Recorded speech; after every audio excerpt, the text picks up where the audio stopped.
तो किसानों को लेकर आए केंद्र सरकार के 3 अध्यादेशों के बाद किसानों में फैले आक्रोश को दूर करने के लिए हरियाणा बीजेपी प्रदेश अध्यक्ष ने कमेटी का गठन किया। 3 सांसदों की इस कमेटी ने अध्यादेश पर हरियाणा के अलग अलग जिलों में किसानों की राय ली। इसके बाद कमेटी ने अपनी रिपोर्ट प्रदेश अध्यक्ष ओम प्रकाश धनखड़ को सौंपी है और इस रिपोर्ट को लेकर ओम प्रकाश धनखड़ कई किसान प्रतिनिधियों के साथ मिलकर इस रिपोर्ट को कृषि मंत्री को सौंपेंगे।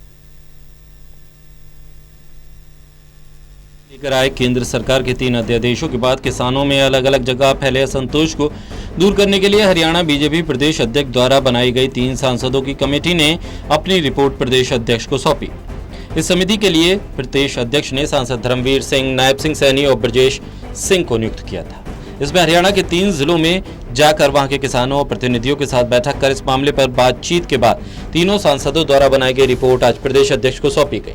प्रदेश अध्यक्ष ओम प्रकाश धनखड़ के नेतृत्व में किसान प्रतिनिधियों का एक संगठन कल दोपहर 12 बजे कृषि मंत्री से मुलाकात कर उस पर सुझाव सौंपने जा रहा है।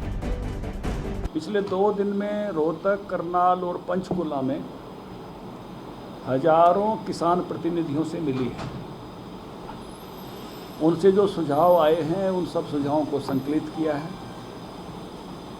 और उन सुझावों पर हमने बैठकर अभी सारे सुझावों की जानकारी ली है, विमर्श किया है। कल दोपहर लगभग 12 बजे हमारे केंद्रीय कृषि मंत्री नरेंद्र तोमर जी, उनको मैं स्वयं, हरियाणा के कृषि मंत्री जेपी दलाल जी, हमारे तीनों सांसद चौधरी धर्मवीर जी, ब्रजेंद्र जी, नायब सैनी जी और किसान प्रतिनिधि, कुछ प्रमुख प्रतिनिधियों को भी निमंत्रित कर रहे हैं। ऐसे किसान प्रतिनिधियों को साथ लेकर हम आदरणीय तोमर साहब को मिलेंगे और जो सुझाव किसानों की तरफ से आए हैं, इन अध्यादेशों से जो बिल बनना है, बिल पास होना है, उसके बारे में वो सुझाव भारत के कृषि मंत्री आदरणीय नरेंद्र तोमर जी को सौंपेंगे। बीजेपी के तीनों सांसदों को किसानों की ओर से कई सुझाव मिले, जिसमें कहा गया कि मंडियों को खत्म नहीं करना चाहिए, किसानों की एमएसपी से छेड़छाड़ नहीं होना चाहिए, मंडियों के अतिरिक्त जो भी लोग फसलों की खरीद करें उनके लिए एक निगरानी सिस्टम होना चाहिए जिसके जरिए सरकार उन पर नजर रखे।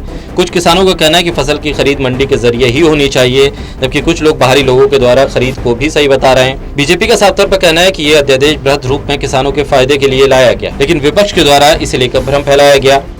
नहीं, इस मामले में तो कोई विषय ही नहीं है। वास्तव में ये सामान्यतः किसानों के हक में है। कुछ सुझाव हैं जो सुझाव बात भी करेंगे, शामिल भी मुझे लगता है वो होंगे, और उससे ज़्यादा भ्रम है, शंका के आधार पर ज़्यादा जो है इसका विरोध किया गया है कि एमएसपी का क्या होगा, मंडी में खरीद का क्या होगा।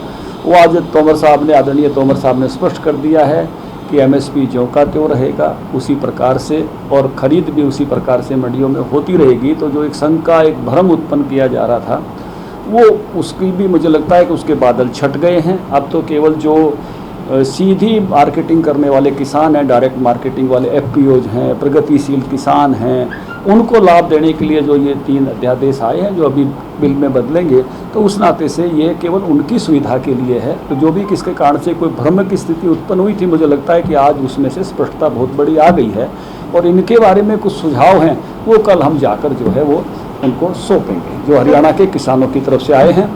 और काफ़ी बड़े संख्या में हमारे तीनों सांसदों के जो डेलीगेशन था उसको किसान प्रतिनिधि मिले। अब जबकि किसानों ने सांसदों को अपने सुझाव दिए हैं और अब ये सुझाव कृषि मंत्री के पास जाने को तैयार हैं, तो ऐसे में देखना ये होगा कि केंद्र सरकार इन सुझावों पर कितनी गंभीरता से विचार करती है। दिल्ली से टोटल न्यूज़ के लिए ललित नारायण कांडपाल की रिपोर्ट।